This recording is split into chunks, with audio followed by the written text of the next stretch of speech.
country and out of state, which from an economic standpoint, if that happens, and Purdue is a land-grant university, so there's a responsibility to the state to be open and welcoming to all. And one of the biggest things that was found when they looked at the data was there was a huge gap in preparation specifically for historically marginalized groups. So that was for underrepresented racial groups such as Black and Latino students, as well as low-income students. And in 2015, they looked at some data, which we found it. We opened our doors in 2017, but just a huge gap in preparation, as well as the number of students who were getting into Purdue from low-income communities. And so one of the biggest things we looked at, the theory of change, is if you do the same thing over and over again, you'll get the same results, and that's what we're seeing in school. So if you see, that's a car in the 1940s. I'd argue that's a wonderful car to have, and if you had one now, it'd be wonderful. But cars look a little differently now, and they can do different things. They can drive on their own and lots of fun things. But if you look at a classroom from the 1940s, and you look at a classroom in most traditional settings, they look about the same. And research continues to confirm that there's two things that really help students succeed. It's relationship, so feeling safe, a sense of belonging in classrooms, and also the need more and more to be connected to the career of your choice and being able to have those experiences while you're in high school. I say high school, it probably needs to start from the moment you're in school, but high school because that's what I lead. And so we know the landscape is changing. The jobs that exist now, I didn't even know would be a possibility when I was younger, and that's just going to continue to be the trend. And so we want to make sure we're preparing the leaders of the future. And so our mission is really just to make sure that students are able to create the future that they want for themselves. So the biggest thing I want to emphasize here is we see our students as a future leader. So one of the best things that I can do as the leader of the school is get out of their way and let them lead. They're ready. I promise you that the children are not the problem. It's the adults who try to get in the way of allowing them to own their own education. And then a big primary objective is to get more students to Purdue University or wherever their freedom dream leads them, but Purdue is a named partner here, so definitely want to shout them out. One of our big focuses is nurturing student genius, so we're, again, making sure we're centering the students and making sure, too many times one of the biggest issues that I see with our students, especially those from historically marginalized groups, is there's low expectations for what's possible. So sometimes by just raising the expectation, it goes a long way for students and that confidence. Again, we focus on building that sense of belonging so all students know they're cared for and they have a place in our school and they have a voice and they have choice. We do mastery learning. So one of the big things about mastery learning that's really important is we have students who come to us and say, I'm tired of having to move at the pace of the slowest student in the class. And in the same way, some students need the curriculum to be modified so it works well for their individual needs. So this is really important to us. We also don't give A's because you're really nice and sit in the front row and come on time, but you actually have to show mastery because that's how we know you're going to be prepared for the future. And really importantly, we use contextualized learning and real-world problems, project-based learning, all the things that research tells us are best, but we still don't see in classrooms across the country. And lastly, and very importantly, we teach students how to think, what not to think. It's so important that as teachers, we get out of the way of students. We make sure that they can critically think, that they can support their evidence. And I tell students, it is totally fine to form your opinion, but really make sure you can cite the reasons for that opinion. And it's very important as educators that we're not clouding it so that students are really able to learn in a way that they can critically think, but also have their own opinions. So no indoctrination can happen in our schools.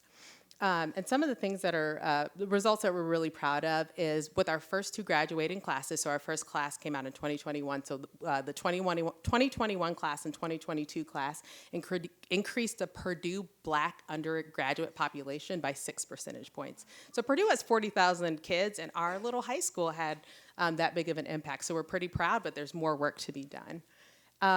We have a one-of-a-kind partnership with Purdue University. I'm a Purdue grad, so a little biased to think that it's a great university, but we're really grateful. And when I look across the country, I don't see anything quite like it, so really excited about that partnership and Purdue's ability to understand that education needs to change. And then lastly, so we launched in 2017, but in 2023, we launched our first micro school. We launched in 2023 with 15 students, ended up ending the year with 22. And so we were really excited to see while enrollment, we heard, and we see that enrollment's declining, we saw that grow. And then in our second year of operations, we doubled in size to 30 students. We're kind of maxed out there, so we're looking to expand to different sites and things like that. But it's been just a wonderful partnership. The school, our micro school, is in the basement of a church, so it's a beautiful partnership in the community. And the church just reached out and said, we want to do more in the community, and we're as a school, I was like, I have an idea. And it's just been a beautiful partnership. There's so much time where the members of the church and our students are able to learn together and grow together. And it's just beautiful when you bring multi-generations together. And one thing that's really important to us is community engagement. So it's really important that as a school, we see ourselves as part of an ecosystem. And making sure that I say we're a school without walls. We don't ever have students not have walls because we're in Indiana and the weather's super unpredictable. So you need walls for the rain, the sun, the snow, and you can get it all in one day. It's wonderful. Come visit. But we just want to make sure that community partners can come in, and we believe in the wisdom that comes from communities. We see communities as assets, even when they're low income, under-resourced. We see the beauty and the wisdom that just comes from the ancestors and folks that have come before. And so one thing that's really important about our micro schools is our students, eventually we'll spend a couple days a week at an internship. So students early on get that career technical education. And another really big thing we're doing in Indiana that I'm really excited about is we're adopting the apprenticeship model, similar to what they have in the Swiss market. So really excited to share about our school. Like I said, I talk a lot when I get passionate, but I'm not over time, so that's good. Thank you for letting me share.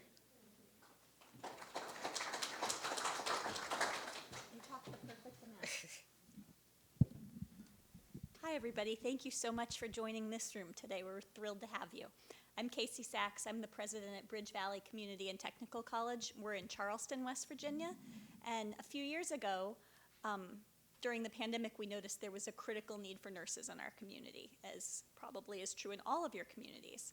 And so we started working with our big hospital partners. How do we fill this need? How do we make sure there are more nurses? And started doing lots of strategies at the college to get more people into nursing. But one of the things we were seeing was that students would come out of a traditional high school setting and they would need a year or two of coursework before they were ready to start the nursing program. And so that meant, and it's an RN program, it's a 2-year associate's degree program that leads to an RN.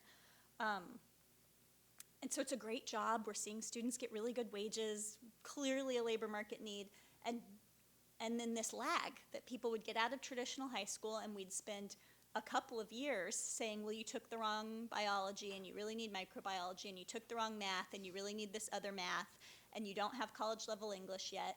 And so there was just this gap in what we saw students coming to us with, and then that preparation. And so we decided that what might make sense would be to say to students in high school, if you're interested in nursing, why don't we start you on that nursing path in the 11th grade, and then that means you'll take microbiology instead of some other biology, and that will count towards your high school graduation. So let's totally immerse you in college. Let's give you all college level classes, and let's let those count towards your high school graduation.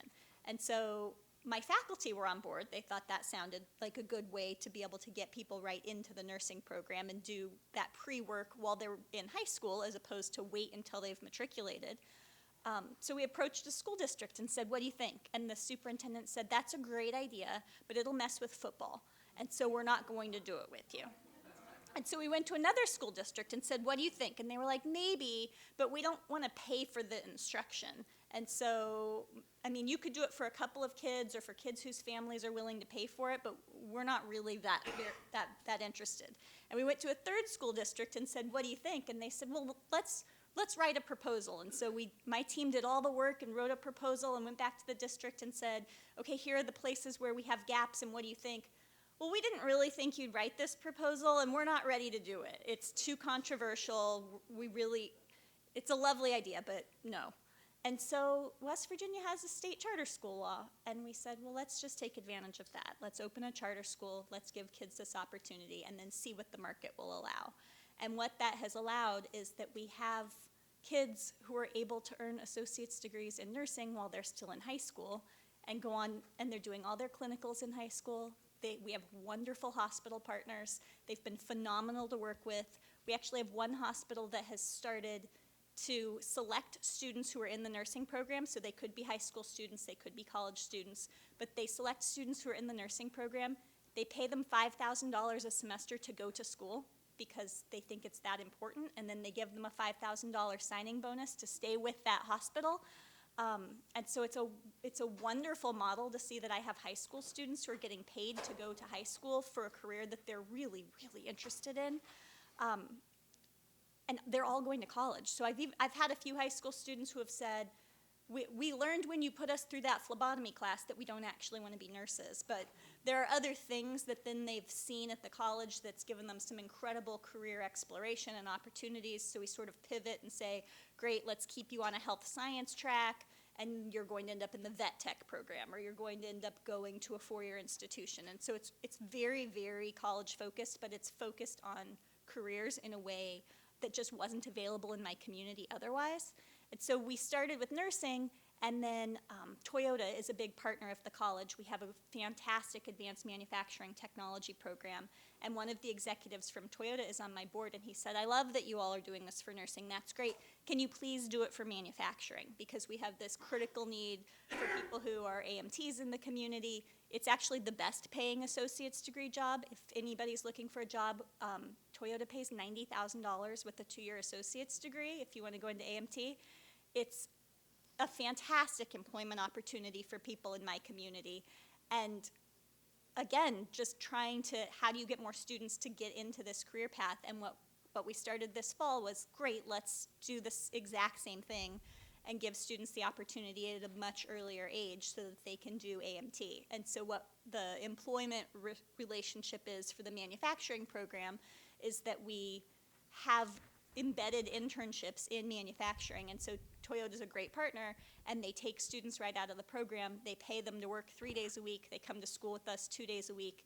And then when they're finished, Toyota isn't obligated to hire them, but there hasn't been any student who they haven't hired yet, because it's such a close working relationship that and that's where people want to work anyway. When we first started that AMT program for the college, we put up a billboard that said, Toyota's hiring, go to Bridge Valley to get the education you need to be able to get those jobs. And so it's been some wonderful partnerships in the community, but I think the fact that it really focuses and pivots around jobs and that job preparation, and that we've been intentional about making them good jobs, that there's a lot of programs that can prepare you to be a CNA, but a CNA is not a family-sustaining wage job. And when you look at the labor market data about CNAs, it's not a real career path. While it sounds like you could be a CNA and then an LPN and then an RN, that's not people's reality. That's not how people move through the healthcare field. They become a CNA and then they leave because it's a horrible job and it was really hard, and that's not where their heart is. And so to create some real career trajectory and to help our students recognize that they can come back, my faculty went on to create what's called a 3+1 agreement with WVU, so they're our state flagship.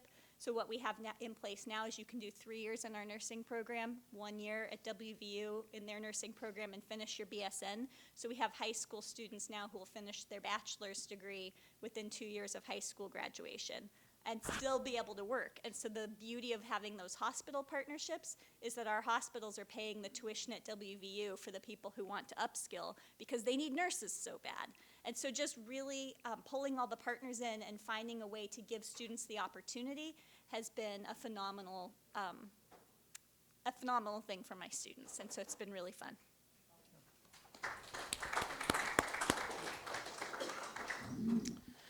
So I'm a little different. I work at a small school in rural Maine. We're about a 4-hour drive north from here. We have 200 kids in our whole building. That's our pre-K through 8 school. But we are a pre-K through 12 district. So we have high school kids that have high school choice. They go to predominantly 4 high schools in surrounding towns. And we're building what we believe is the first pre-K through 12 CTE program in the country. Now, this got started in large part because years ago, the town of St. George had access to this really phenomenal program through the Grace Institute, where our kids had home ec and shop class. And there were some main school consolidation laws that went into effect that caused some districts to get rearranged and to get bigger. And the district that we became a part of decided that we couldn't have that anymore. So that went away. And after a few years, the town decided they were pretty fed up with that and got together and withdrew from that regional district and became an independent school district for just the town. So they made that choice to do that because that's what they wanted to see happen for their students, their kids. Their first superintendent was hired, started 10 years ago, same time as I started. And when he was hired, he was given a mandate to do whatever it took to meet every kid's need. And the thing that the parents asked for more than anything else was shop class. So many of those parents had grown up in that town, stayed in that town, had shop, and it was such a tremendous experience for them that they really wanted to come back. Now, traditional shop isn't necessarily the best thing to try to do right now, though there's a tremendous value to it. I guess I was, in the first year after I'd started, I was hired as the technology director in this little teeny tiny school with some pretty ancient technology that I was like, when that stops working, we're throwing it away. We had a donor that offered to give us a 3D printer. So we got one 3D printer about a month before school year ended and pulled off a couple of projects, and that just opened the eyes to so many people in the building. Right now, we have a $4 million dedicated shop and makerspace building being built right next to our campus because that was such a tremendous experience from that 3D printer to beginning to see ways that we could integrate all these sort of 21st century skills, taking that shop class that all those people wanted and putting a 21st century spin on it. And the reason that was really valuable is that we showed the community why it was important. And it wasn't important just because those parents wanted shop class back, but it was important because we had students starting in as early as 5th grade that weren't coming to school. So I had a student that my superintendent asked me to work with. We were about a month into the school year, and he was basically not coming to school. He wasn't a super successful student, even when he was coming to school, because he didn't really see himself as a good student. And he struggled, probably has some learning disabilities, and sitting in a classroom and being talked at all day wasn't working, right? So he asked me to work with him for an hour a week. I sat down with him and I said, what do you want to do? And he's like, I don't know. I said, I hear you have cats. Do you want to build an automatic cat feeder? And he said, sure. So we spent about an hour together, starting once a week. And he started coming to school on those days, but he also started coming to school on the days that we weren't working together. Some number of months into the school year, his mom and his older brother were having a conversation about what his older brother might do after high school. And he said, I want to, go to MCST, which is our high school career CTE program near us. And he wanted to work on engines. And the younger brother was walking by, and the mom asked him, what do you want to do? And he said, I want to design engines. So this is a kid that wasn't coming to school because he didn't think he could do it, and he felt pretty crappy about himself, to now he's talking about, a future. And he's coming to school, and he's showing that, he's starting to believe that I can do this. And so, to the question, is it worth it? Absolutely, right? And so we're scaling this up. Obviously, I can't meet with every single student in the building for an hour a week, though, dang, that would be fun. So we're finding a way to bring this so that we integrate CTE into everything we do in the building. I've been working with teachers for the last couple of years to figure out how they can tweak what they're already doing to turn those into more CTE-focused programs. We've been working with a local contractor for the past few years to work with our kindergartners and our first graders to learn how to use hammers and nails. I think the first year they did 1 project. Last year I think we did 4, where the kids are building birdhouses, or last year they made snow people. So they measured themselves with a tape measure, and then they marked those on a board, and then they cut them out with a saw, and then I laser cut some parts for them that they had drawn, and then they built these. And there's just tremendous pride in those kids, and it's so much more than if they had drawn a snowman, right? So now they've made a physical thing, and they've swung that hammer, and they've hit those nails, and they're starting to see possibilities. So we're looking to ways to do that across the curriculum and to really help everybody in our community be engaged in the school and just really create something new. All right, thank you, Paul. All right, can you hear me? Is my mic on? Okay, good. Well, since you have a pretty friendly audience here, so I guess I got to be the contrarian. But could you talk a little bit about the age appropriateness, especially Casey and Keeanna with your programs? I mean, the depth of it is really impressive. But then it gets you thinking, well, that's could be a pretty heavy level of specialization for a young person. So when should these decisions be made? I mean, are we talking about early high school, late in high school, or even before that? So for us, the age was dictated by our business partners, that you can't start doing clinicals in a hospital setting until you're 16. And so it meant that we had to say we can't open the opportunity up to students until they're 16. But you're right, I think there are 16-year-olds who can handle what we're doing and who can be in a hospital setting and who I would trust to draw my blood right now for sure. And there are 16-year-olds who that would be really harrowing. And so I think what's wonderful about some of these models is that they don't have to be for every kid.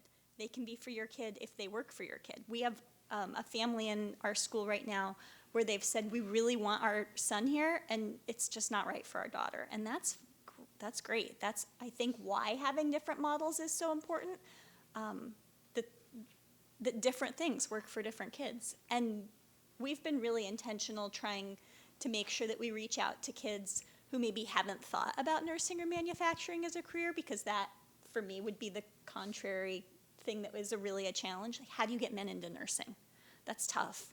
And we're really intentional about it. Our dean for nursing is a man, and we try really hard to hire mentors who are also men nurses so that we can get more young men interested in the field. Our valedictorian last year was a young man who part of the reason he chose the program was because he plays traveling hockey, and we have flexible schedules, and so he could have a pretty traditional college schedule, play traveling hockey, and go into healthcare. And he'll probably go on to be an MD, but figured going into nursing might make him more competitive at some point in his future. And so there's kids like that who have a sort of really clear idea, and if he decides to be a mathematician, that's great. We've set him up with 2 years of college and lots of really terrific foundational skills. He'll never be sorry that he knows how to draw blood. It's not a skill that's going to hurt him at some point in his life.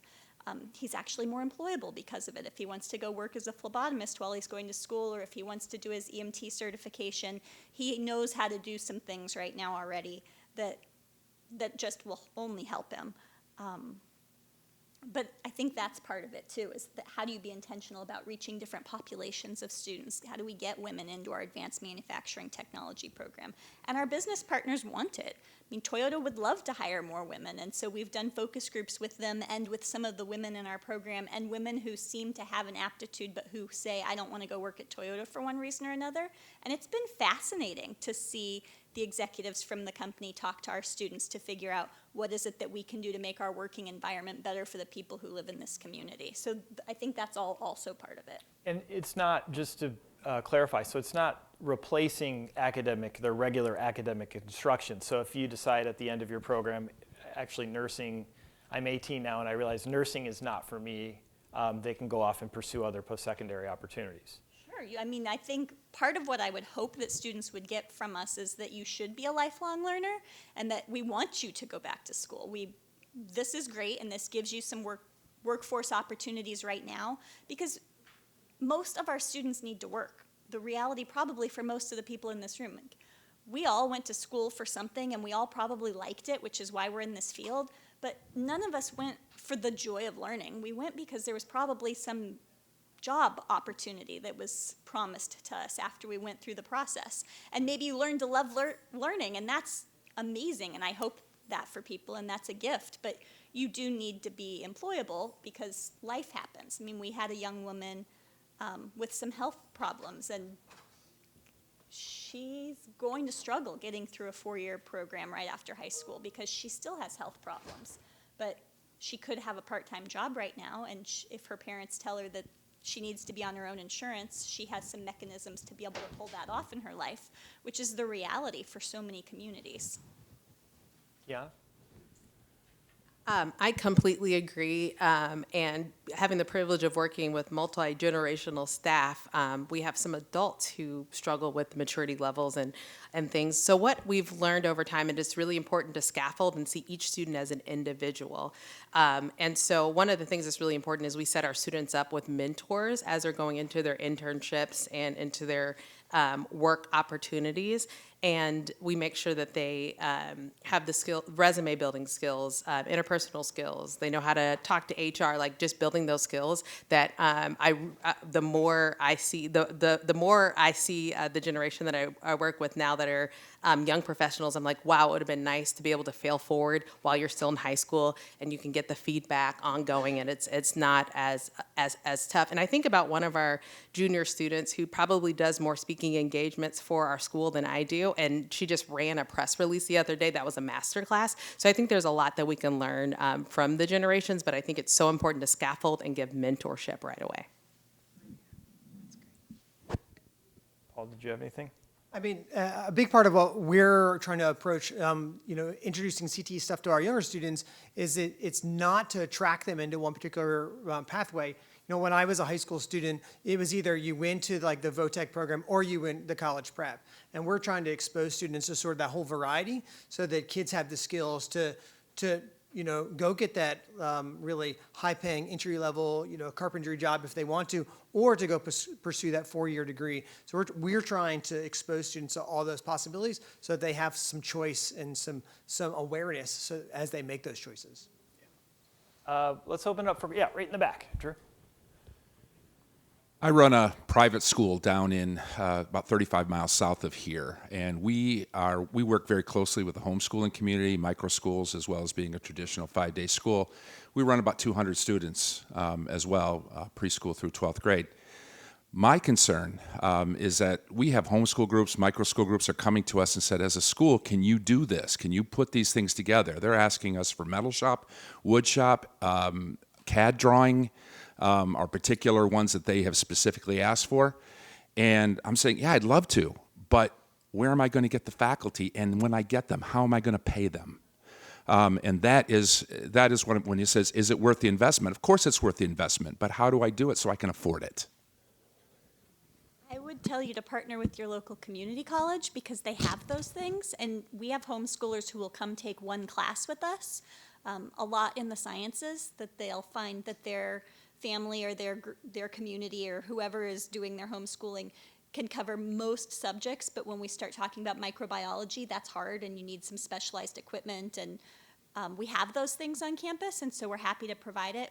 Some additive manufacturing work. We see a lot of homeschoolers who come in for the 3D printers and sort of the high-tech stuff we have, the CNC machining, same thing, because you have a kid who's in a homeschool environment and they say, I'm interested in learning to weld, and so being able to take advantage of what already exists, because I think the other challenge that you'll have in the environment that you're in is you might have one kid who wants to learn how to weld, and it's really expensive to have a welding shop, and you're probably not going to start that or staff it for one kid, although we would all love that. It's unrealistic, but that you have some resources that are really good right here in the community that you could take advantage of and just pay their community college tuition. It's very affordable. Is that an option in where you are at? Well, the concern is, yes, that's an option, and we are doing some of that. We have a community college that we do work with, and we have some online universities that work with us within we're a private parochial school. But the homeschooling community that comes to us are they have very, very strong religious convictions. And so a public community college is not necessarily something that would be their first choice. and everybody's going to have to make that decision for themselves. So it creates challenges. But you also talked about partnerships with hospitals. We have a good one in our town. And I have a good relationship with them. So we're trying to work on some of those things too. But it's a challenge. And it's just, you say it's worth it. I think it is, but it's difficult. Just to add to that a little bit, so I live in a very, very rural area, right? So there are 200 kids in our school, 300 kids in our whole district.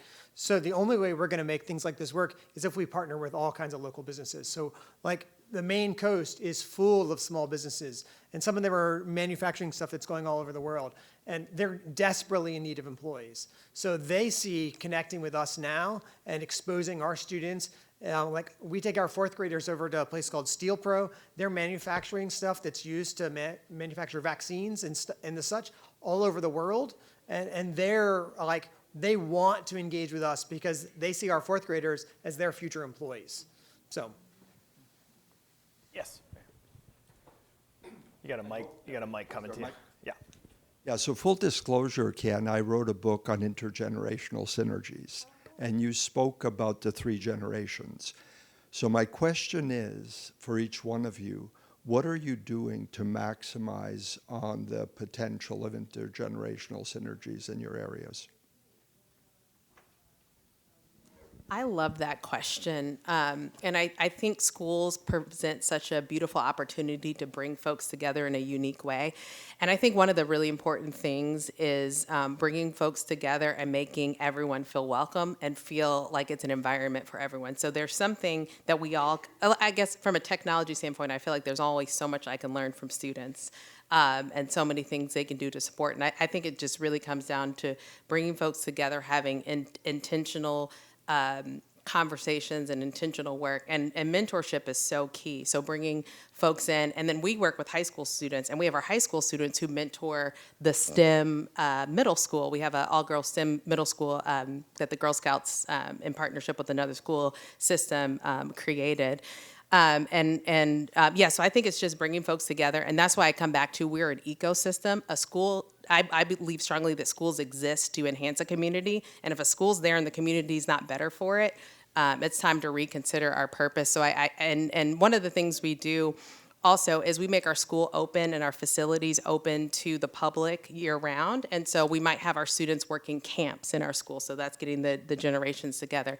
And then back to like we have retired professors. One of our schools is very close to Eli Lilly, which is a huge opportunity for students to learn from folks in the industry. And I always say, instead of learning chemistry in a classroom, go to Eli Lilly and learn from a chemist. And I will absolutely find a way to give you school credit for it. So I think it's also important to provide, that's something big at our schools, providing credits for students that are not just things that happen in the classroom, but if you are, like the example I said, you're learning from you're working with a Eli Lilly chemist, I'm going to give you chemistry credit for that because I think that's much more powerful than just reading about it in a book.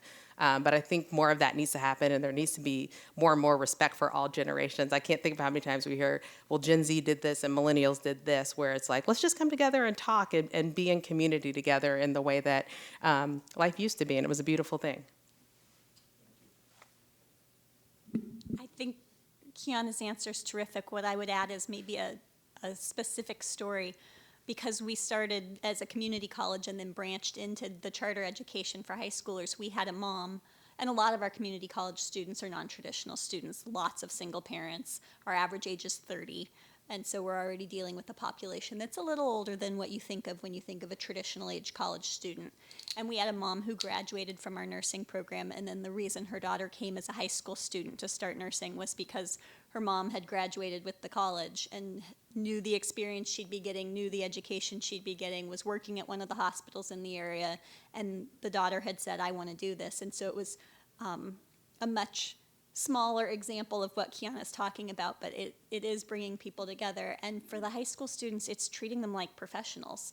That's a really important key part of this, is that they're being asked to do real work, they're being asked to do very adult things, and we're treating them like the professionals that we expect that they can be. And students absolutely can rise to those expectations. It's pretty remarkable what they're capable of. Yes, sir. Thank you. Fantastic panel. My name is Mike Porcelli. I might have been the first CTE high school student 60 years ago, because I got 2 high school diplomas, one for tech and one for academic. I took automotive shop in high school because I grew up in my family's automotive business.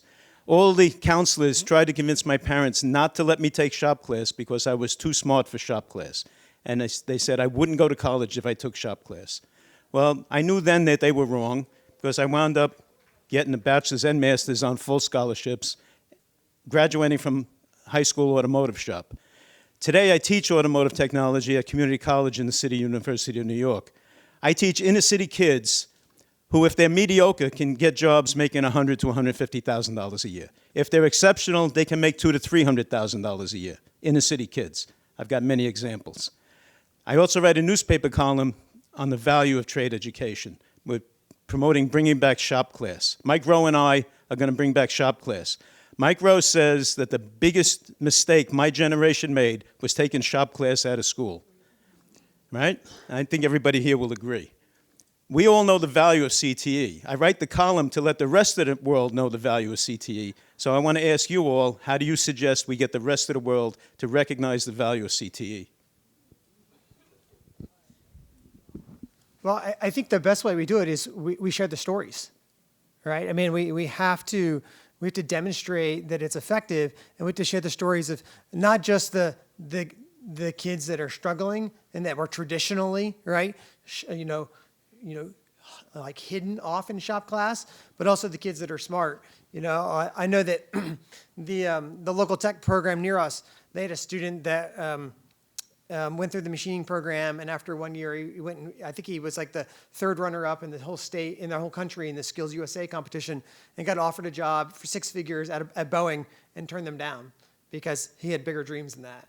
And so we have to share those stories because unfortunately, it's the stories that are the most impactful, not the data. I agree with that. And I think what's really important, because historically, there's been students who've been pushed into a corner. We know what special education used to look like and things like that. And so what I think is really important, one thing I love about the Swiss model of apprenticeship is you can enter, there's on and off ramps the whole time. So going the CTE route does not mean you can't go the 4-year university route, and going the 4-year university route doesn't mean you can't have a high valued credential. It's a yes and I think that's a really important story to tell.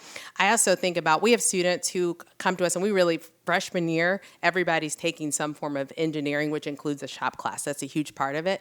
And just there's some students who, they know they're gonna go the theoretical engineering route, but we have them do things with their hands because there's a certain level of pride that you have. And then our students, one thing there's some practical skills, like can you change a tire, like things like that that just feel really great and you can be really proud of yourself. But I think most importantly, just understanding that it's not one or the other, but you can have it all. Yes, you can have it all. I think the only thing I would add is that in the post-secondary level, we have a lot of data that shows that we're more likely to get our students to stay with our programs and more likely to complete something when there's meaning. And so if I take a traditional college student and say you're going to take English and math and psychology and history, they're going to drop out of school. They're not engaged. But I can give them an English class, a math class, and something that's more applied. They're in that automotive class, and now all of a sudden, the automotive class is the reason that they're actually coming to school, and oh yeah, I'm going to keep going to my English class because my automotive instructor said I'm supposed to. And so giving students something that they're engaged with is wonderful. You're never sorry for knowing something, and of course we want students to be able to pivot and make other choices. None of you probably started off saying, oh, I'm going to be an executive in some kind of education function. That's probably not what your dream was when you were 12 years old. And that's great because it means that we have some kind of system that allows fluidity, and we want that for our students. But to help parents especially understand that that's possible for people is really important, because you don't want parents to feel nervous and be like, I don't know, manufacturing sounds dirty. It's like, well, let me take you to some of the manufacturers who we work with. You could eat off their floors. It's really it's an incredible different thing than, it's not your grandfather's shop class even necessarily. I mean, Keeanna has people doing work where they're making vaccines. They're in a clean room. It's a really technological area. And so helping people understand even what work looks like right now in different fields is important for parents too, not just the kids. So I want to follow up on the comment about stories. So I think most would agree that the stories are quite compelling, and these three schools, I think, they're pretty incredible in a lot of ways. But I wonder, when we're thinking about getting state legislators to invest more in CTE, that maybe the stories can only go so far, that they're going to want to see some kind of return on investment. And I'm wondering, are your organizations, are you collecting data to look at the return on investment relative to sort of just a traditional public school experience? I mean, what kinds of data do you think need to be collected to make the case to legislators to invest more in CTE? Data doesn't make people invest in my program. There's no data set that I can collect that's going to make an elected official decide to spend more on students in CTE. What has worked is, we already had a college, so the foundation of not having the startup costs, not having to worry about buildings, that was huge for us. But when I needed an additional investment in my nursing program, I walked into the governor's office and said, I need $9 million, and here's what I need it for. And he said, if I give you $3 million, will you leave? But it's having that kind of access, it's being able to have those conversations, that's how you get more money. That was not a data-based thing. The pandemic was a huge advantage, being able to say, clearly you've heard from every healthcare provider in the entire state that we need more nurses. That was really compelling. But there was no data point that I could have produced about my students and their learning that was going to be some magic way to get a greater investment in career and tech ed programs. I think interesting data from Indiana that we look at, which, by the way, I'm so grateful for our legislators and all the friendly legislation. So when I talk to friends across the country, I can never complain about Indiana. Very grateful. But I think about the fact that we know that about 75% of students say they want to go to college, and only 53% of them are going to college. So we know we need another pathway. What's happening to about half of our students who are not realizing their dreams? So I think that's a really important metric to look at, what students desire for themselves and the actual outcomes. And when you disaggregate that data into student groups, it's even more alarming for, I'm probably a broken record, but historically marginalized groups. But what I think is really important to track are wages and seeing, and that's something that we're always pushing legislators to look at, like, so what if you have a high graduation rate, which we do, and that's great and that's important because that's just the first step. But if they are not getting that upward mobility and things like that, those long-term, and I'm a big fan of my state. You'll hear me talk about it a lot, but I want to see our economy boom, and I want Indiana to continue to be a fun place to learn and grow and play and all the things. And we have a great women's basketball team also, so come visit. But yeah, I think it's really important to measure those metrics of what actually happens when students graduate, and are they living out their freedom dreams? Not what I have for them, but what they want for themselves and their families. I think for us, one of the things, and it was mentioned in the last session, that the CTE programs are at capacity. And that alone should be an indication that there should be more money put into those programs, is that there isn't necessarily room with the current capacity to get all the students that want to get into those programs into those programs. In Maine, if you look at the number of machining jobs that are available right now and that are going to stay open, there's not the capacity in Maine to train enough machinists to fill those jobs. Like, that's really clear data that should support more investment. Yeah.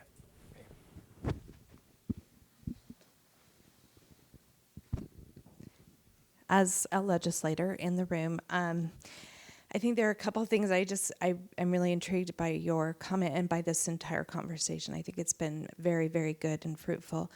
I think there are two things. One is it's not always the legislative or the state money that flows to these programs that's most beneficial. A lot of times it's business partners. And in Utah, we see that with a lot of our aerotech and engineering firms that are willing to partner with our CTE programs and expand. The other thing I would say that I think is really helpful, at least in Utah, is we have a fully integrated program with our CTE colleges, is allowing high school students to attend the CTE college and allowing that state money, the WPU, or the portion that we appropriate, to flow to the college instead of to the traditional K-12 school, in order to create a funding stream for those CTE colleges. and to include the CTE colleges in the higher ed system as far as building funding, because that's the most expensive investment for a lot of these colleges is the infrastructure. So just some ideas to put out there, but I love this conversation. I think this is great, and I look forward to more of this. You're a state legislator in the state of Utah. Correct. Okay. So is it the stories or the return on investment good you're question. looking at? That's a good question. So as an alternative, I homeschooled 6 kids, K through 12. And so I came into the legislature with a more open mind as far as educational choice and opportunities. Some of my kids also attended CTE, and the WP flowed to the CTE even though they were traditional homeschool students because they enrolled. And so just having that kind of background, I think it's the stories more than anything, but in Utah, I think we've been on the cutting edge of a lot of this and making sure that the funding is flowing in the correct way as far as state funds are concerned, but also enabling those business partnerships with, we have a very large employer in the state that is a federal installation, and a lot of the companies surrounding that with the aerotech industry have partnered with our CTE colleges to ensure jobs and flow of educational opportunities. Yeah, right over here. Do I need to stand or? As you like. All right. Hi, I'm from Washington, D.C. I run an adult public charter school. So we pull down the per pupil funding for adults who are 18 and older. And it is sort of and D.C. is pretty unique in that it was one of the first places to authorize the use of charter dollars for adults. So there are 10 adult charter schools there. And I'm assuming, are you all charters and pulling down the per pupil funding? I am charter, yep. You are a charter, okay. And I guess one question, and this has been really helpful for me in thinking about the adults that I serve and how we do some of the college pieces, and because that's a group of people I think that we don't talk. I wonder if I'm the only adult ed person in this room. Probably am. So my question to you is, in terms of, I just want to make sure I'm clear from the WIN side, are they exempt from the high school courses and Carnegie units that are there, or how does that work? That's a great question. So in West Virginia, you have to have 22 credits to graduate from high school. When students start with us, they have between 10 and 12. And so let's just say they still need an English class as part of their gap of 10 to 12 credits that they're getting with us that count towards high school graduation. They take college English. They take English 101. And that English 101 class counts towards their high school graduation, but it also is transcripted as a college English class because they sit in that class next to their 40-year-old counterpart who's also in that college English class. And it counts towards whatever their degree requirements are from the college perspective. So it's true dual enrollment, that it's dual at the high school level and the college level. And then at the college level, that English 101 class becomes portable. So they can transfer it to a state flagship if they want, and it could count as their English 101 there. They're welcome to stay with us, and we want to get them to complete that associate's degree in nursing so that they can move on and take the state NCLEX, which is the nursing exam, to get licensure. That's helpful. We're doing, our learners are working towards a high school credential through the GED or the National External Diploma Program, doing a dual enrollment, but also we're working with College Board around the college level exam to get the college credit. So trying to do them, we're not focused specifically on the Carnegie unit per part of that. Very helpful. Thank you. Yes, right over here. Hi, this question is for Keeanna. How many feeder schools send students to your high schools? How much variability do you see in student preparation for the high school experience, and how do you address that variability? Very good question. So we have several feeders because where public and open to all, of course, but we're actually within the Indianapolis School District, where most of our schools are, it's a full choice high school. So we just have feeders from all around. We're intentionally diverse by design. So about half of our students identify students of color, half of our students do not. We have about 25% multilingual learners and somewhere between 15 and 20% special education students, which is a higher representation than you see in the traditional districts. So there's a huge gap between our student preparation levels just because they come from all over, and we're happy to work with all. It can, so I would say on average, our students come in at a 6th grade level, and we want them to, and our job is to get them ready for when that time comes. So what I find, a lot of times people see that we do high dosage tutoring for students, but everything is a very individualized plan for every student. But what we don't have are remedial courses where you go there. We intentionally integrate our students together on different ability levels. And just because you might need some remedial support, it doesn't mean that you don't take engineering your freshman year if that's what you want to do.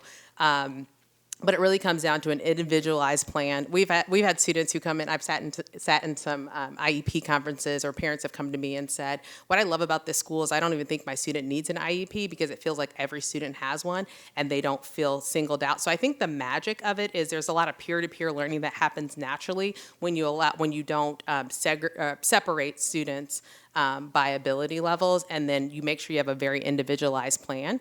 And our results show that we're really making that progress. And but also it's really important to say, those, again, going back to those high expectations, this is where you are, and this is how we're gonna work together to bring you to that level. Each student has we have advisory, so each student has their tribe, their group, their people, where they get individualized support. And one of the absolute rules within our school is every student will have a person, and if you can't, I will ask the principals, put all the students on a wall, and if you can't tell me if every student doesn't have if a teacher can't identify each student as their person, that's an issue. So I think it's really big on relationship.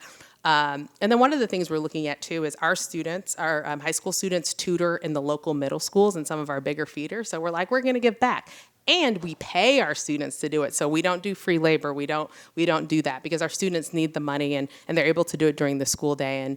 And so we work with different partners. We have Eli Lilly again. That's not our only partner. I don't know why I keep thinking of them today. I promise they're not a financial sponsor or anything like that. Salesforce, I'll say that. They'll come in and they'll tutor our students in different areas. And so just by any means necessary. Right. Yes.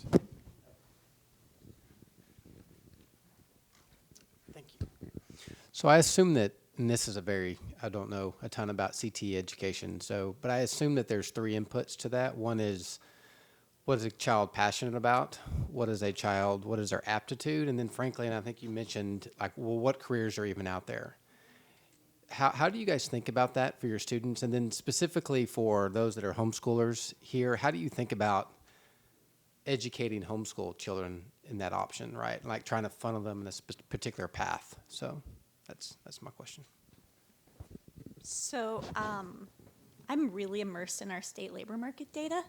I'm on our state workforce board. I'm a gubernatorial appointee to the state workforce board, and we spend a lot of time looking at what are the projections of work in the state of West Virginia. So the Bureau of Labor Statistics, if you want to geek out on any of this with me, BLS has some really great data sets that are free and you should probably look at for your region, because while I know manufacturing and healthcare are really big growth areas for my area, that may not be true for you.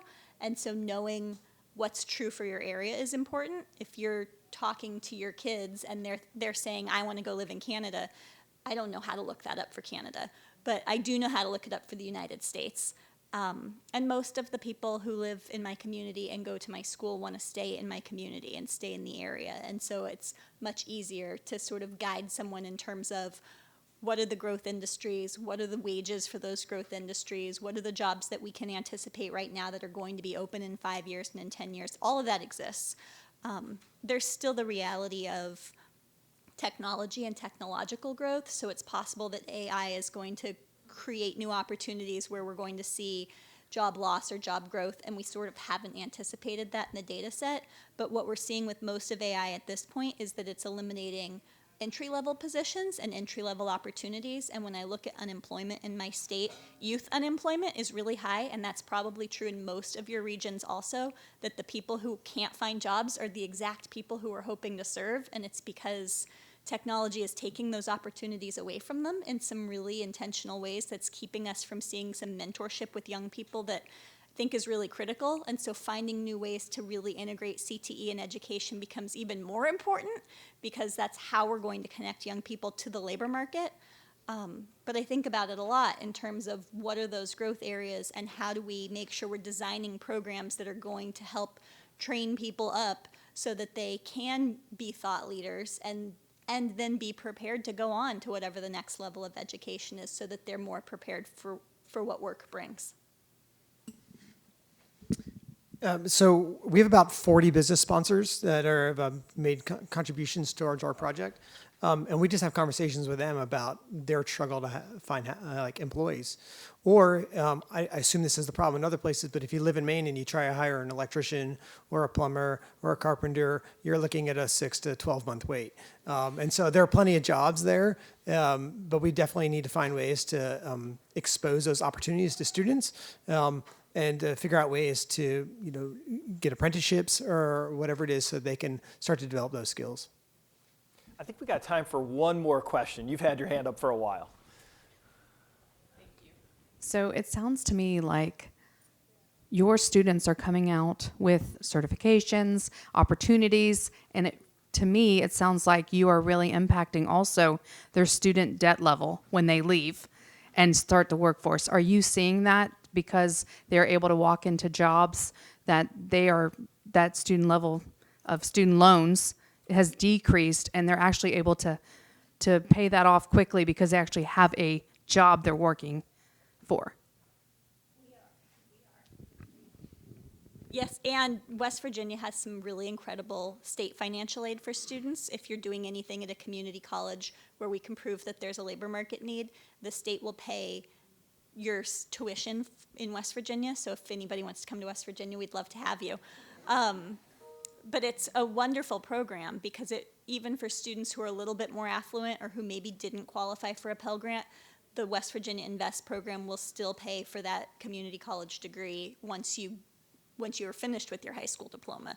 And so there really is a commitment to saying, how do we fill this workforce demand and how do we make sure that students are getting the education they need so that we can fill the jobs that exist in the community? All right, I want to keep us on time, but what a phenomenal panel. Thank you.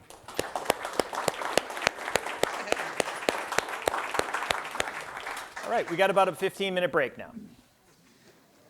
So my daughter's actually, I think, in Charleston right now.